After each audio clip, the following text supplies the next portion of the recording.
Lisa, military aircraft dating back to World War II were featured in the museum's biggest little air show.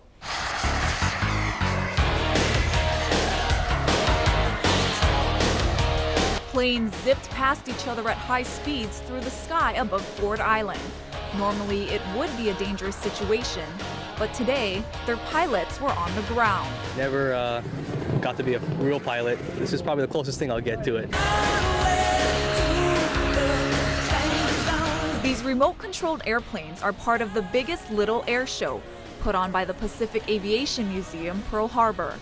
The planes are 1 to 5 scale replicas of historic aircraft that date back to World War II, from Japanese Zeros to B-51 Mustangs and even F-22 Raptors, like the ones the Air Force uses now. I can do about 180 miles an hour with a top speed of over 200 if we push it. Depending on the attention to detail, creating these models can take anywhere from 30 hours to several years.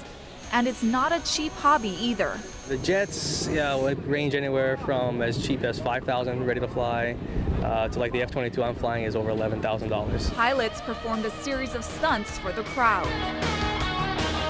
I strictly do like Immelman, split S, loops, dives, low strafing runs. But they all agree the hardest trick doesn't happen in the sky. I've had several that have had some ugly endings. Today's air show gave visitors a chance to see the plans for the museum's $100 million restoration project, which officials are still trying to raise funds for. Even in this economy, which makes fundraising far more difficult than we would like to see, but we can't wait for the economy to improve. Hangars 79 and 54, as well as the control tower, will undergo renovations. There are several buildings left standing after the attack on Pearl Harbor and will be transformed into museums filled with aircraft and pieces of history from World War II, the Korean War, and the Vietnam War.